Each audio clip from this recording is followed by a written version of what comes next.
Hey all, welcome two minutes movies. இன்னைக்கு நம்ம பார்க்க போறது 2014 பிரெட் ராட்னர் டைரக்ஷன்ல ஹெர்குலஸ் தி த்ராஷியன் வார்ஸ் அப்படிங்கிற ஒரு கிராஃபிக் நாவலை தழுவி எடுக்கப்பட்ட ஹெர்குலஸ் மூவியை பத்தி தான் பார்க்க போறோம். இது ஒரு செமையான ஆக்ஷன் அட்வென்ச்சர் மூவி. ஃபைட் சீன்ஸ்லாம் சும்மா தாறுமாறா இருக்கும். சரி, ஓகே, இப்ப கதைக்குள்ள போலாம். அதுக்கு முன்னாடி சப்ஸ்கிரைப் பண்ணாதவங்களா மறக்காம சப்ஸ்கிரைப் பண்ணிருங்க. அப்படியே அந்த பெல் ஐக்கானை பறக்கிற மாதிரி காமிக்கிறாங்க. அந்த குழந்தை யாருன்னா ஒரு சாதாரண பெண்ணுக்கும் கிரீக் காட் ஜியோஸ்க்கும் பிறந்த குழந்தை. ஆனா அந்த குழந்தை பிறந்ததுனால ஜியோஸோட உண்மையான மனைவி எரா, அவங்களும் ஒரு கடவுள் தான், அவங்களுக்கு பயங்கரமா கோவம் வருது. சோ அவங்களோட கோவத்தை குறைக்கணுங்கிறதுக்காகவே அந்த குழந்தையோட அம்மா அந்த குழந்தைக்கு ஹெர்குலஸ் அப்படின்னு பேர் வைக்கிறாங்க. ஹெர்குலஸ்னா எரா. எராவோட கோவம் கொஞ்சம் கூட குறையவே இல்லை. எரா சிலையோட கண்கள்ல இருந்து 2 பாம்புகள் ஹெர்குலஸை நெருங்குது. என்னடா ஆகும் அப்படின்னு பாக்குறப்ப ஹெர்குலஸ் அதெல்லாம் அசால்ட்டா கையில 2 பாம்பையும் எடுத்து அப்படியே கொண்டு விளையாண்டுட்டு இருப்பாரு. ஏன்னா ஹெர்குலஸ் ஒரு சாதாரண மனுஷன் கிடையாது அப்படிங்கறத இந்த இடத்துல காமிக்கிறாங்க. அப்படியே கட் பண்ணி பல வருடங்களுக்கு பிறகு அப்படின்னு தண்ணிக்கு நடுவுல ஒருத்தர் நல்லா ஹைட்டா ஸ்ட்ராங்கா நிக்கிற மாதிரி காமிக்கிறாங்க. எஸ், அவர் தான் நம்மளோட ஹீரோ ஹெர்குலஸ். இவர் ஏன் இப்ப மெதுவா தண்ணிக்குள்ள போயிட்டு இருக்காருன்னா, ஜியோஸோட மனைவி எரா இவருக்கு பயங்கரமான ஒரு சாபம் விட்டுருப்பாங்க. அந்த சாபம் போகணும்னா 12 விதமான கொடூரமான மிருகங்களை கொண்டு இவரை ப்ரூஃப் பண்ணும். ஸோ அதுக்காக தான் அவர் அங்க இருக்கிறாரு. அந்த தண்ணிக்கடியில இருந்து நிறைய தலைகள் கொண்டு ஒரு டிராகன் வருது. ஹெர்குலஸ் சும்மா எல்லா தலையும் வெட்டி அதை அப்படியே அங்க சாகடிக்கிறாரு. அப்படியே கட் பண்ணி காட்டுக்குள்ள ஒரு பெரிய பண்ணி ஓடி வர மாதிரி காமிக்கிறாங்க. அதையும் ஒரே அடியில மட்டையாக்கிறாரு நம்ம ஹீரோ. சரி, அது முடிஞ்சதுன்னு பார்த்தா அடுத்து ஒரு பெரிய சிங்கத்தை வேட்டையாட போறாரு. அந்த சிங்கத்தை எந்த வெப்பனாலையும் வீழ்த்த முடியாதான். ஆனா நம்ம ஹெர்குலஸ் வெறும் அவரோட கைகளால அந்த சிங்கத்தோட வாயை அப்படியே பிளந்து சாவடிக்கிறாரு. இப்போ இந்த சீனை எல்லாத்தையும் ஒரு பையன் ஒரு கொள்ளைக்கார கும்பல் கிட்ட சொல்ற மாதிரி காமிக்கிறாங்க. அந்த பையன் யாருன்னு பார்த்தா ஹெர்குலஸோட சொந்தக்காரன். இந்த கதையெல்லாம் கேட்டதும் அந்த கொள்ளைக்காரங்க பயங்கரமா சிரிக்கிறாங்க. நல்லா கதை சொன்ன தம்பி, சரி இப்ப நாங்க எல்லாரும் சேர்ந்து உனக்கு கொல்ல போறோம், அந்த ஹெர்குலஸ் வராருன்னு பாப்போம் அப்படின்னு சொல்றாங்க. அப்படி சொல்லிட்டு இருக்கும் போதே அந்த பையன் யாரையோ பார்த்து சிரிக்கிறான். யாருன்னு பார்த்தா அங்கதான் நம்ம ஹீரோ என்ட்ரி. இப்படியே புகையில இருந்து ஒரு சிங்கம் நடந்து வர மாதிரி நிழலா காமிக்கிறாங்க. பார்த்தா நம்ம ஹீரோ தான் நடந்து வராரு. இப்போ ஒரு சிங்கத்தை கொண்டாரு இல்லையா, அதோட தலையே ஒரு கேப் மாதிரி செஞ்சு போட்டுட்டு நடந்து வருவாரு. அப்படியே நடந்து வந்து சொல்றாரு, இந்த இடத்தோட ராஜா உங்களை இங்க இருந்து கிளப்புறதுக்காக எனக்கு நிறைய தங்கம் கொடுத்திருக்காரு. சோ அமைதியா நீங்களே கிளம்பிட்டீங்கன்னா எல்லாருக்கும் நல்லதுங்கிற மாதிரி சொல்றாரு. அதை கேட்டதும் திருப்பியும் அந்த கும்பல் கண்ணா அப்படின்னு சிரிக்கிறானுங்க. யார்டா இவன் காமெடி பண்ணிட்டுன்னு ஹீரோவை அட்டாக் பண்ண வராங்க. ஆனா ஹீரோ ஒண்ணுமே பண்ணல. ஒரே அடி 5 பேரும் அப்படியே கீழே விழுறாங்க. ஒரு கும்பலே ஹீரோ அடிக்க அப்படியே கிளம்பி வராங்க. ஆனா அடியெல்லாம் எங்க இருந்து விழுதுனே தெரியல. அப்பதான் ஹீரோவோட டீம் அப்படியே மெதுவா காமிக்கிறாங்க. முதல்ல அட்லாண்டான்னு ஒரு பொண்ணை காமிக்கிறாங்க. இவங்க இந்த வில்லம்பெல்லாம் பயங்கரமா ஹேண்டில் பண்ணுவாங்க. அடுத்து டைரியஸ்னு ஒருத்தனை காமிக்கிறாங்க. இவன் இந்த 2 கையிலையும் கோடாலியை வச்சுட்டு ரொம்ப மிருகத்தரமா சண்டை போட்டுட்டு இருக்கான். அடுத்து ஆம்பியோரஸ்னு ஒருத்தரை காமிக்கிறாங்க. அவர் இந்த எதிர்காலத்தை ப்ரெடிக்ட் பண்ணக்கூடியவர். கடைசியா ஆட்டோலெக்ஸ்னு ஒருத்தனை காமிக்கிறாங்க. இவர் தான் இந்த டீமுக்கே அப்படியே தளபதி மாதிரி கத்தியெல்லாம் வச்சுட்டு பயங்கரமா சண்டை போடுறாரு. இந்த டீமை பார்த்ததும் கொல்ல கூட்டத்துக்கு பயங்கர ஷாக். என்னடா நடக்குதுங்க அப்படிங்கிற மாதிரி நிக்கிறாங்க. அந்த கூட்டத்தோட தலைவனோட தலையையும் வெட்டிடுறாங்க. கட் பண்ணா ஒரு பார் செட்டப் காமிக்கிறாங்க. அப்படியே ஏன்ஷியன் டைம்ஸ்ல ஒரு பார் செட்டப் எப்படி இருக்குமோ அந்த மாதிரி காமிக்கிறாங்க. அங்க உட்காந்து எல்லாருமே செலிப்ரேட் பண்ணிட்டு இருக்காங்க.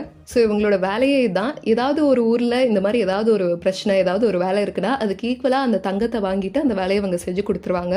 இப்போ அந்த இடத்துக்கு திரேஸ் நாட்டு இளவரசி வராங்க. வந்து ஸ்ட்ரெயிட்டா ஹெர்குலஸ் கிட்ட பேசுறாங்க. இந்த மாதிரி எங்க ஊர்ல உள்நாட்டு போர்கள் நடந்துட்டு இருக்கு, ராஜா ரொம்ப கஷ்டத்துல இருக்காரு, நிறைய ஏழை மக்கள் இதனால இறந்துட்டு இருக்காங்க, நீங்க வந்து கொஞ்சம் ஹெல்ப் பண்ணா நல்லா இருக்குங்கிற மாதிரி சொல்றாங்க.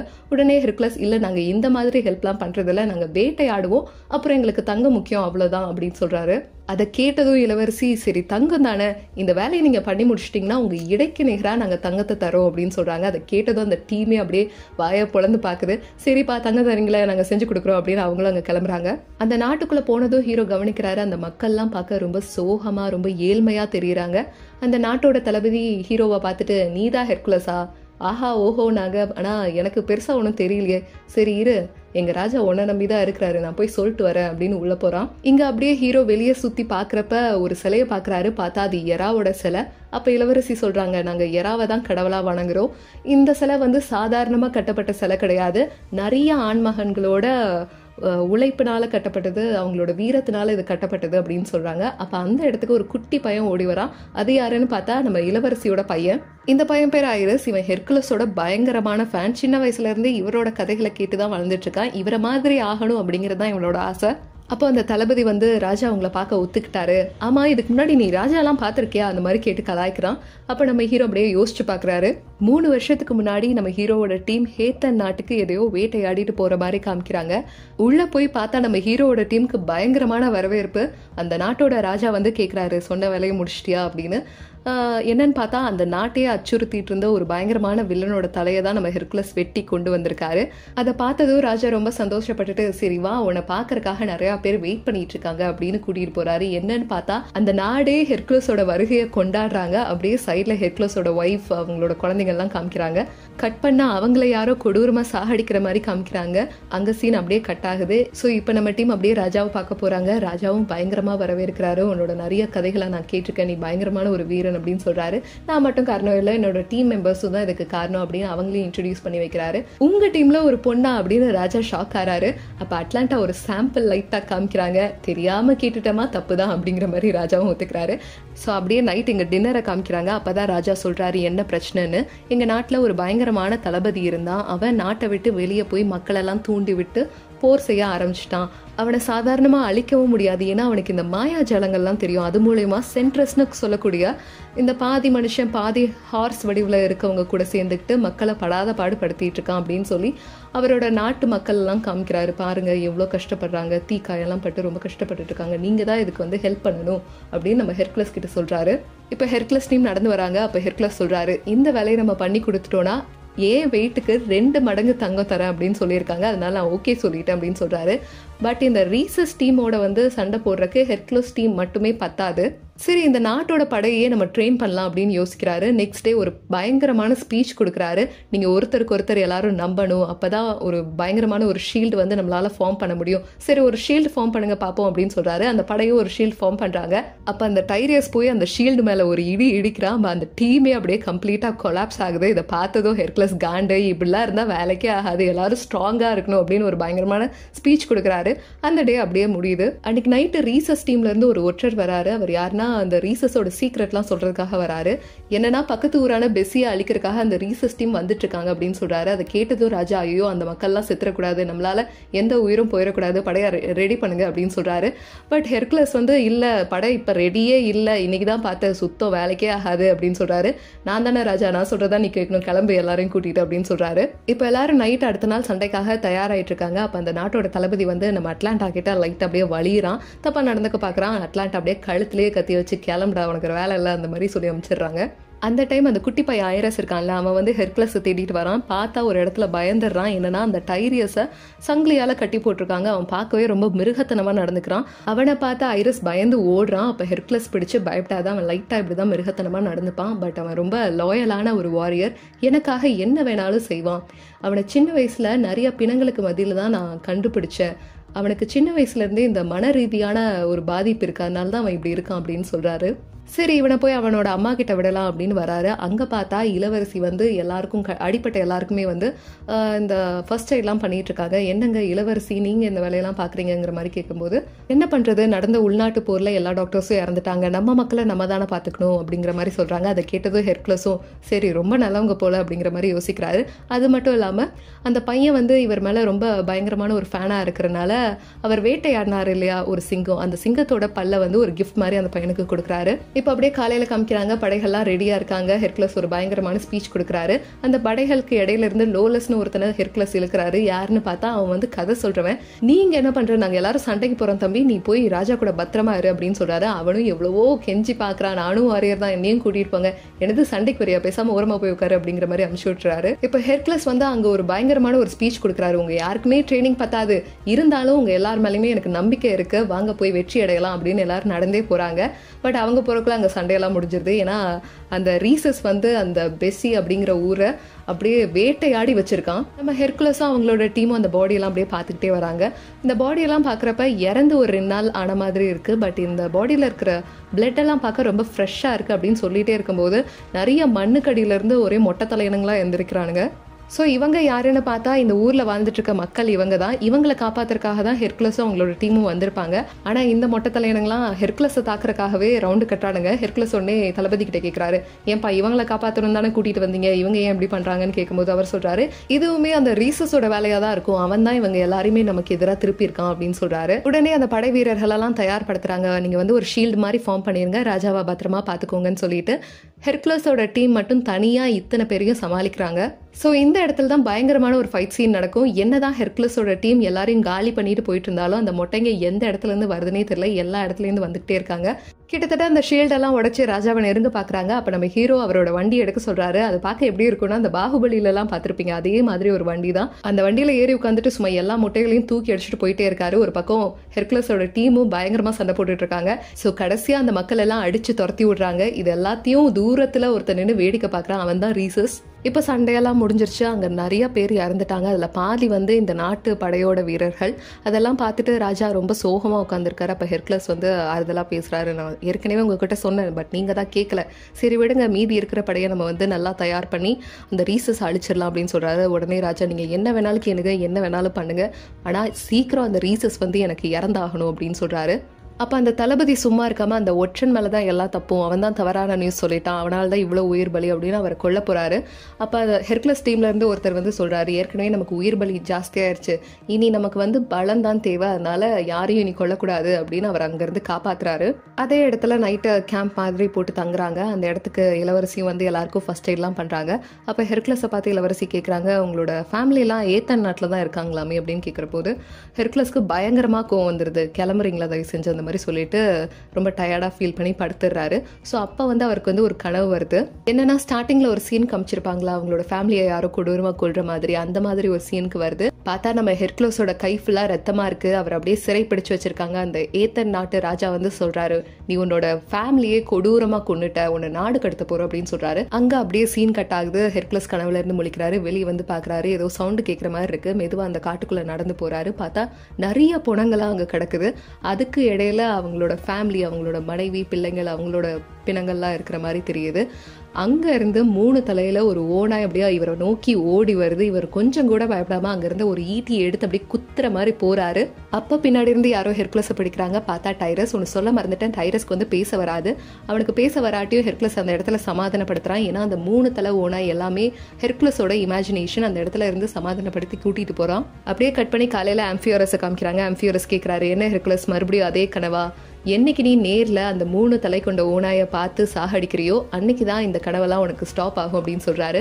அப்படியே அங்க பார்த்தா ஒரு இடத்துல ஹெர்குலஸோட டீம்லாம் அப்படியே ஜாலியாக உட்காந்து பேசிட்டு இருக்காங்க. அந்த இடத்துக்கு இளவரசி வந்து பேச ஆரம்பிக்கிறாங்க. இப்படி இந்த மாதிரி ஹெர்குலஸே அவரோட ஃபேமிலியை கொண்டுட்டாங்க அப்படின்னு சொல்றாங்களே, இதெல்லாம் உண்மையா அப்படின்னு கேட்கும்போது, இல்ல இதெல்லாம் பயங்கரமான ரூமர் அப்படின்னு அந்த டீம் சொல்றாங்க. அப்பதான் ஆட்டோலிசஸ் அவரோட கதையை சொல்ல ஆரம்பிக்கிறாரு. என்னன்னா, சின்ன வயசுல நானும் ஹெர்குலஸும் அனாதையா அந்த ஏத்தன் நாட்டில் தான் சுத்தி தெரிஞ்சுட்டு இருந்தோம். ஒரு கட்டத்துல அந்த படையில சேர எங்களுக்கு ஒரு வாய்ப்பு கிடைச்சது. அது மூலமா தான் ஹெர்குலஸோட வீரம் இந்த உலகத்துக்கு தெரிஞ்சது. ராஜாக்கே பொறாம வர அளவுக்கு ஏத்தன் நாட்டு மக்கள்லாம் ஹெர்குலஸை கொண்டாடினாங்க. அப்படி இருக்கும்போது தான் ஒரு நாள் ஹெர்குலஸோட ஃபேமிலியை யாரோ கொடூரமா கொண்டுட்டாங்க. அந்த ரூம்ல ஹெர்குலஸ் மட்டும் உயிரோட இருந்த காரணத்தினால ஹெர்குலஸ் தான் அதை பண்ணியிருப்பான் அப்படின்னு பொய்யான ஒரு குற்றச்சாட்டை அவன் மேல சுமத்திட்டாங்க. என்னதான் ரூமர் எல்லாருமே ஸ்ப்ரெட் பண்ணிட்டு இருந்தாலுமே ஹெர்குலஸ் வந்து ஒரு தைரியமான தவிர்க்க முடியாத ஒரு வீரன் அப்படிங்கறத யாராலையும் மாத்த முடியாது அப்படின்னு சொல்றாரு. அதுக்கப்புறம் தான் நான் ஹெர்குலஸ் மற்ற டீம் மெம்பர்ஸ் எல்லாம் சேர்ந்து ஒரு டீமா ஃபார்ம் ஆனோம். டைரஸ் எல்லாம் நாங்கள் முதல் டைம் பார்க்கும்போது ஒரு மோசமான சூழ்நிலைன்னு தான் பார்த்தோம். எல்லாருமே அவனை ஒரு மிருகமாக தான் பார்த்தாங்க. ஆனால் ஹெர்குலஸ் மட்டும் தான் அவனை ட்ரெயின் பண்ணி ஒரு வாரியராக மாத்தினான்னு சொல்றாரு. இப்போ அந்த கதை சொல்றவன் லோலஸ் இருக்கான்ல, அவன் வந்து நிறைய வெப்பன்ஸ் ஆர்மர்ஸ்லாம் எடுத்துட்டு வந்து தரான். இது வந்து ஹெர்குலஸால செய்யப்பட்டது. ஸோ இதெல்லாம் நீங்க போட்டுக்கிட்டீங்கன்னா உங்களை எந்த வெப்பனுமே வந்து தொலைக்காது அப்படின்னு சொல்றான். உடனே அந்த தளபதி வந்து வழக்கம் போல கலாய்க்கிறான். அப்போ இதை போட்டுக்கிட்டா எதுவுமே தொலைக்காது அப்படிதானே அப்படிங்கிற மாதிரி கேட்கறான். அதை பார்த்து டைரியஸ் காண்டாயி அவரோட கோடாலியை வச்சு அப்படியே வயிற்றுல ஒரு அடி அடிக்கிறாரு. பார்த்தா ஒண்ணுமே ஆகல. தளபதிக்கு செம்ம பல்பாயிருது. ஸோ அன்னையில இருந்து படை வீரர்கள் எல்லாருக்குமே ஹீரோ வந்து பயங்கரமா ட்ரைனிங் கொடுத்துட்டு இருக்காரு. ஹீரோ டீம்ல இருக்க மற்ற மெம்பர்ஸும் அவங்களுக்கு தெரிஞ்ச எல்லா வித்தைகளையுமே படை வீரர்களுக்கு சொல்லிக் கொடுக்க ஆரம்பிச்சிட்டாங்க. எல்லாரும் நல்லாவே கத்துக்கிறாங்க. போக போக அவங்களுக்குள்ள அந்த இம்ப்ரூவ்மெண்ட் வந்து தெரியுது. அவங்களே நம்ப ஆரம்பிச்சிட்டாங்க. ஸோ அப்பதான் ஒற்றன் கிட்ட இருந்து ஒரு செய்தி வருது, இந்த மாதிரி ரீசஸ் டீம் வந்து நம்மளை நெருங்கிக்கிட்டே இருக்காங்க, நம்ம வந்து போருக்கு தயாராகிறது நல்லது அப்படிங்கிற மாதிரி சொல்றாரு. ஸோ பயங்கரமா பிளான்லாம் போடுறாங்க. அப்போ வந்து ஹெர்குலஸ் வந்து ஆம்பியோரஸ் கிட்ட போய் கேட்கிறாரு, நம்ம இந்த போர்ல வந்து ஜெயிப்போமா தோப்போமா அப்படின்னு கேட்கும்போது அவர் சொல்றாரு, ஜெயிப்போமா தோப்போமாலாம் எனக்கு தெரியாது, ஆனால் சரியா ஒரு 6 நாளில் நான் வந்து இறந்துருவேன்னு நினைக்கிறேன் அப்படின்னு சொல்கிறாரு. உனக்கு காமெடி பண்ண நேரங்காலமே இல்லையாங்கிற மாதிரி ஹெர்குலஸ் சிரிச்சுட்டு விட்டுறாரு. ஸோ இப்போ ஃபைனலாக படை வீரர்களை வந்து ஒரு டெஸ்ட் பண்ணி பார்த்துடலாம் அப்படின்னு அந்த ஷீல்டு மாதிரி நிற்க வைக்கிறாங்க பழையபடி. டைரஸும் அதே மாதிரி ஓடி போகிறாரு. பட் இந்த டைம் டைரஸால் அந்த ஷீல்டை பிரேக் பண்ணவே முடியல. ஏன்னா நம்ம சோல்ஜர்ஸ்லாம் ரொம்ப ஸ்ட்ராங் ஆகிட்டாங்க. ஸோ நம்ம சோல்ஜர்ஸ் வந்து ரெடி, இப்போ வாங்க எல்லாரும் போருக்கு போகலாம் அப்படின்னு கிளம்பி போகிறாங்க. அங்கே பார்த்தா ரீசஸ் படையும் வந்துடுது. பட் அவங்க படை வந்து எண்ணிக்கையில் ரொம்ப அதிகமாக இருக்கிற மாதிரி தெரியுறாங்க. பட் நம்ம ஹீரோட படையில் வந்து கொஞ்சம் கம்மியாக இருக்கிற மாதிரி தான் தெரியுறாங்க. எல்லாரும் என்ன பண்ணுறது ஏது பண்ணுறதுன்னு தெரியாமல் ஒரு சின்ன பயத்தோடையே இருக்காங்க. அப்போ வந்து போர் நடக்கிறதுக்கு முன்னாடி 2 சைடில் இருந்தும் ஒரு ஆள் வந்து பேசணும். அதுக்காக ரீசஸ் வந்து பேசுறாரு. ஸோ நீ தான் ஹெர்குலஸா, உன்னை பற்றி நிறையா கதைலாம் கேள்விப்பட்டிருக்கேன், இன்னைக்கு ஏன் கையால் நீ சாக போற பாரு அப்படின்னு சொல்றாரு. உடனே அப்போ ஹெர்குலஸ் சொல்றாரு, என்னை பார்த்தா பயமா இருக்கா அப்படிங்கிற மாதிரி கேட்குறாரு. அப்படியே ரீசஸ் வாயடிச்சு போய் நின்றுறான். அப்போ ரீசஸ் பக்கத்தில் ஒருத்தர் நிற்கிறான். அவனோட தொப்பியை கழற்றான். பார்த்தா ஒற்றன் இத்தனை நாள் டபுள் கேம் ஆடி இருக்கான்.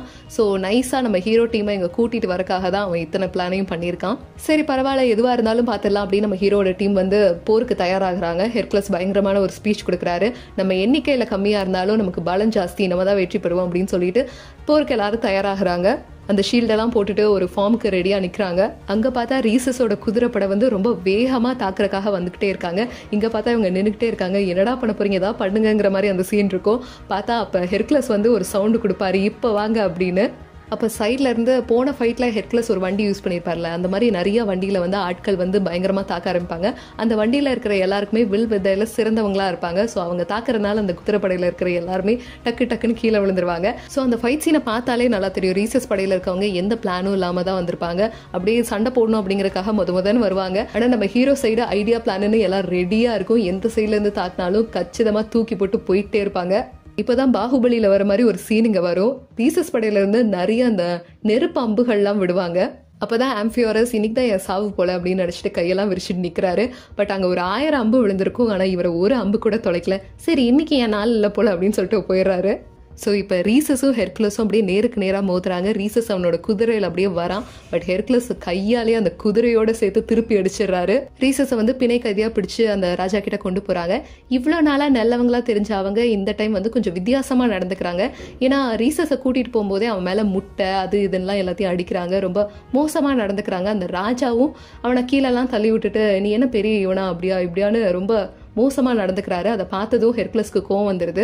என்னதான் இருந்தாலும் இவனும் ஒரு வீரன், இவனுக்கு கொடுக்குற மரியாதை நீங்கள் கொடுத்து தான் ஆகணும் அப்படின்னு முறைச்சிக்கிட்டே அவனை எழுப்பி விட்டு கூட்டிட்டு போறாரு. அப்போ ரீசஸ் வந்து ஹெர்குலஸ் கிட்ட சொல்றாரு, நீ தப்பான பக்கம் நிற்கிற அப்படின்னு சொல்றாரு. அப்போ ஹெர்குலஸ் சொல்றாரு, நாங்கெல்லாம் சரியான பக்கம் தான் நிற்கிறோம், நீ தான் எல்லா அப்பாவையும் மக்களையும் கொண்டுட்டு நீ தான் ரொம்ப கெட்டவன் அப்படின்னு சொல்றாரு. உடனே ரீசஸ், நான் கொண்டேனா, நீ அதை பாத்தியா, இது எல்லாமே இவங்க சொல்ற கட்டுக்கதை, உன்னை ஏமாத்திட்டு இருக்காங்க அப்படின்னு சொல்றாரு. இதை கேட்டதும் ஹீரோக்கு லைட்டா டவுட் வருது. இருந்தாலும் பெருசா அதை கண்டுக்கல. அன்னைக்கு நைட்டு அதே மாதிரி ஒரு டின்னர் பார்ட்டி நடக்குது. எல்லாரும் உட்காந்து சாப்பிட்டுட்டு இருக்காங்க. ரீசஸை மட்டும் அந்த நடு ஹாலில் வந்து கட்டி போட்டு அப்படியே தொங்க விட்டு வேடிக்கை பார்த்துட்டு இருக்காங்க. அப்போ நம்ம ஹீரோ டீமுக்கு ஒரு லைட்டாக ஒரு வருத்தம் இருந்துகிட்டே இருக்கு. நம்ம ஏதாவது தப்பு பண்ணிட்டோமோ அப்படிங்கிற ஒரு வருத்தத்திலே இருக்காங்க. அப்போ வந்து இளவரசி கொஞ்சம் தண்ணி எடுத்துட்டு போய் ரீசஸ்க்கு கொடுக்கலாம் அப்படின்னு நினைக்கிறப்ப ராஜா வந்து தடுக்கிறான். அவனுக்குலாம் ஒன்றும் நீ கொடுக்க வேண்டாம், சும்மா இரு அப்படின்னு அனுப்பி விட்டுறாரு. அப்போ அதே இடத்துல வந்து ராஜாக்கு வந்து முடிசூட்டுறாங்க. நீங்க தான் ஒரே ராஜா, நீங்க தான் எல்லாருக்குமே கடவுள் அப்படின்னு சொல்றாங்க. அதை கேட்டதும் ரீசஸ்க்கு பயங்கரமா கோவம் வருது. நீயாடா ராஜா, நீயா கடவுள்? யாருக்குமே யாரும் ராஜாவும் இல்லை கடவுளும் இல்லை. அந்த நாட்டு மக்களால் மட்டும்தான் அந்த நாட்டை வந்து சிறந்த ஒரு இடத்துக்கு வந்து கொண்டு போக முடியும். அதுக்கு வந்து உனக்கு தகுதியே இல்லை அந்த மாதிரி கத்துறாரு. உடனே ரீசஸ்க்கு அடுத்த வார்த்தை சொல்ல விடாம பயங்கரமா அடி விழுது. அதை பார்த்தோன்னே ஹீரோ புரிஞ்சுக்கிறாரு, இங்க ஏதோ ஒரு தப்பு இருக்கு, என்னமோ ஒன்று தப்பு பண்ணிக்கிட்டே இருக்காங்க அப்படின்னு அவர் புரிஞ்சுக்கிறாரு. பட் இந்த ஆட்டோலெக்ஸ் வந்து ஹீரோவை கண்ட்ரோல் பண்ணவே பார்க்குறாரு. நமக்கு எதுக்கு இந்த தேவையில்லாத வம்பலாம், நமக்கு வந்த வேலையை முடிச்சிட்டோம், நம்ம தங்கத்தை வாங்கிட்டு போயிடுவோம் அப்படிங்கிறத மாதிரி தான் சொல்லிட்டு இருக்காரு. ஆனால் ஹீரோ அதெல்லாம் கேட்குற மாதிரியே இல்லை. இளவரசி அப்படியே பிடிச்சி இழுத்துட்டு போய் கேட்குறாரு என்னதான் நடக்குதுன்னு. அப்போ இளவரசி சொல்கிறாங்க, இங்கே தான் பயங்கரமான ஒரு ட்விஸ்டே என்னன்னா, இளவரசியோட ஹஸ்பண்ட் தான் இந்த நாட்டுக்கு ராஜாவாக இருந்திருப்பாங்க. அவங்களோட ஆட்சி காலத்தில் இந்த மக்கள் எல்லாம் ரொம்ப நல்லாவே இருந்திருப்பாங்க. பட் இளவரசியோட அப்பா ராஜாவை கொண்டுட்டு அவரு ராஜாவாகணும்னு ஆசைப்பட்டிருப்பாரு. இதை எதிர்த்து நின்று கேட்டது தான் ரீசஸ். ஆனால் இவங்களால தோக்கடிக்கவே முடியாது. அப்போ என்ன பண்ணலாம் யோசிக்கும் போது தான் ஹெர்குலஸை வந்து பிரெயின் வாஷ் பண்ணி யூஸ் பண்ணிக்கலாம்ப்பா அப்படின்னு ஒரு ஐடியா வருது. அதே மாதிரி யூஸும் பண்ணிக்கிறாங்க. இதை ஏன் நீ என்கிட்ட முதலையே சொல்லலை அப்படின்னு ஹெர்குலஸ் கேட்கும்போது இளவரசி சொல்றாங்க, நான் என்ன பண்றது, என்னோட பையனை வந்து அவங்க சிறை கைதாக பிடிச்சு வச்சுட்டாங்க, அதனால தான் நான் இத்தனையும் பண்ணினேன் அப்படின்னு சொல்றாங்க. ஸோ இப்போ தான் நம்ம ஹீரோக்கே புரியுது நம்ம என்ன தப்பு பண்ணியிருக்கோம் அப்படிங்கிறது. இவங்க பேசிகிட்டு இருக்கிறது அந்த தளபதியும் கேட்டுடுறான். நேராக ஹெர்குலஸ் போய் ராஜா கிட்ட சண்டையும் போடுறாரு. பட் ராஜா யாருக்கிட்ட பேசுகிறேன், நான் ராஜாடா அப்படிங்கிற ஒரு கெத்துலேயே பேசுகிறாரு. ஸோ அவங்கள அவமானப்படுத்தி உனக்கு தேவை தங்கம் தானே, அதை மட்டும் வாங்கிட்டு கிளம்பு அப்படின்னு சொல்லி அவங்களுக்கு தங்கத்தை கொடுத்து அனுப்பிச்சிடுறாங்க. ஹெர்குலஸும் அவங்களோட டீமும் தங்கத்தெல்லாம் கலெக்ட் பண்ணிவிட்டு அந்த நாட்டிலேருந்து போகலாம் அப்படின்னு கிளம்புறப்ப அந்த மக்களோட முகத்தெல்லாம் பார்த்து ஹெர்குலஸ்க்கு வந்து நம்ம பெரிய தப்பு பண்ணிட்டோம், நம்ம என்ன ஆனாலும் நம்ம பண்ண தப்பை வந்து திருப்பி சரி பண்ணிட்டு தான் இங்கேருந்து போகணும் அப்படின்னு சொல்கிறாரு. பட் அந்த ஆட்டோலெக்ஸ் வந்து இதுக்கெல்லாம் ஒத்துக்கிற மாதிரியே இல்லை. என்ன விளையாடுறியா, நமக்கு என்ன தேவையோ அது கிடச்சிருச்சு, நம்மளும் பண்ணுறதை பண்ணி கொடுத்துட்டோம், அவ்வளோதான், கிளம்பலாம் வா போகலாம் அப்படிங்கிறாரு. பட் ஹீரோ வந்து அதை கேட்கறதாவே இல்லை. என் கூட இருக்கிறவங்க மட்டும் இருங்க அப்படின்னு ஹெர்குலஸ் சொல்றாரு. நீங்க வேணா இருங்கப்பா, நான் கிளம்புறேன், என்னோட தங்கத்தை மட்டும் கொடுத்துருங்க அப்படின்னு ஆட்டோலெக்ஸ் சொல்றாரு. ஏன் தங்கத்தையும் எடுத்துக்கோ அப்படின்னு ஹெர்குலஸ் அவர் தங்கத்தையும் கொடுத்துட்றாரு. எங்களோட தங்கத்தையும் எடுத்துக்கோ அப்படின்னு மற்ற டீம்மேட்ஸும் கொடுத்துட்றாங்க. சரி நீங்க எல்லாரும் இங்கேயே இருங்க, நான் கிளம்புறேன் அப்படின்னு ஆட்டோலெக்ஸ் கிளம்பி போயிடுறாரு. சரி வாங்கப்பா நம்ம போய் சண்டை போடலாம் அப்படின்னு ஹீரோ டீம் எல்லாம் கிளம்பி உள்ள போறாங்க. கண்ணில் படுற எல்லாத்தையும் போட்டு செம்ம அடி அடிக்கிறாங்க. ஒரு கட்டத்தில் படை வீரர்கள்லாம் நம்ம ஹீரோ டீமை அப்படியே லாக் பண்ணிடுறாங்க. அதே டைம் கரெக்டாக தளபதி வந்து போட்டு கொடுத்துட்றான். நேற்று இளவரசியும் ஹெர்குலஸ் ஏதோ பேசிக்கிட்டாங்க, இவங்க 2 பேரும் ஏதோ சேர்ந்து பிளான் போடுறாங்கன்னு நினைக்கிறேன் அப்படின்னு போட்டு கொடுத்துட்றான். இதை கேட்டதும் ராஜா ஓ பிளான்லாம் போடுறீங்களா அப்படின்னு சொல்லிட்டு அந்த இளவரசியும் அந்த குட்டி பையனையும் பிரிக்க பார்க்குறாங்க. அந்த பையன் ஓடி வந்து ஹெர்குலஸை கட்டி பிடிச்சிக்கிறான். அப்போ மொதல் சீனில் ஹெர்குலஸ் வந்து ஒரு கிஃப்டாக ஒரு சிங்கப்பல் வந்து அவனுக்கு கொடுத்துருப்பாங்களே, இப்போ அதே சிங்கப்பல்ல அவன் அவருக்கு கொடுத்துட்டு போயிடுறான். அவரும் அதை அப்படியே கைக்குள்ள மறைச்சு வச்சுக்கிறாரு. அப்படியே அந்த பையனை தரன்னு இழுத்துட்டு போறாங்க. பின்னாடி இருந்து ஹெர்குலஸ் அப்படியே ஒரு அடி அடிக்கிறாங்க. அப்படியே ஹெர்குலஸ் மயங்கி விழுறாரு. அப்படியே சீனை கட் பண்றாங்க. பார்த்தா நெக்ஸ்ட் சீன் ஹெர்குலஸோட டீம் எல்லாம் ஜெயில அடைச்சு வச்சிருக்காங்க. ஹெர்குலஸை வந்து அப்படியே மிருகத்தை சிறப்பிடிச்சு வச்சா எப்படி வச்சிருப்பாங்களோ அந்த மாதிரி சங்கிலியெல்லாம் கட்டி நடுவில் வச்சிருக்காங்க. அப்படியே ஹெர்குலஸ் மெதுவா கண்ணை திறக்கிறாரு. பார்த்தா அந்த 3 தலை நாய் அதுவும் அங்கதான் இருக்கு. கூடவே அந்த ஏத்தன் நாட்டு ராஜா அவரும் அங்கதான் இருக்கிறாரு. அப்படி சிரிச்சுக்கிட்டே வராரு. நீ என்னடா இங்க பண்றங்கிற மாதிரி ஹெர்குலஸ் கேட்கிறாரு. அப்பதான் இன்னொரு ட்விஸ்ட் வந்து ஓபன் பண்றாங்க. என்னன்னா அந்த ராஜா சொல்ல ஆரம்பிக்கிறான், யோசிச்சு பாரு, நான் தான் அந்த ஏத்த நாட்டுக்கு ராஜா, ஆனா நீ ஒருத்தனை கொண்டுட்டேன்னு நீ தான் பெரிய வீரன் சூரன் அப்படி இப்படின்னு எல்லாரும் ஒன்ன கொண்டாட ஆரம்பிச்சிட்டாங்க. அதான் பார்த்தேன், எனக்கு சுத்தமா பிடிக்கல. இந்த 3 தலை ஓனாயை வச்சு உன்னோட ஃபேமிலி எல்லாரையும் கொடூரமா சாகடிச்சேன், உன் மேல பழிய போட்டேன், உன்னை நாடு கடத்தினேன், எப்படி இருக்கு நல்லா இருக்கா அப்படிங்கிற மாதிரி ஒரு கதையை சொல்லி முடிக்கிறான். அதை கேட்டதும் பயங்கரமா ஹெர்குலஸ் அழுகிறாரு. நான் தான் பதவிக்கு என்னைக்குமே ஆசைப்பட்டது இல்லையே, ஏன்டா என்னோட குழந்தைங்களெல்லாம் கொன்ன அப்படின்னு பயங்கரமா கதறி அழுகிறாரு.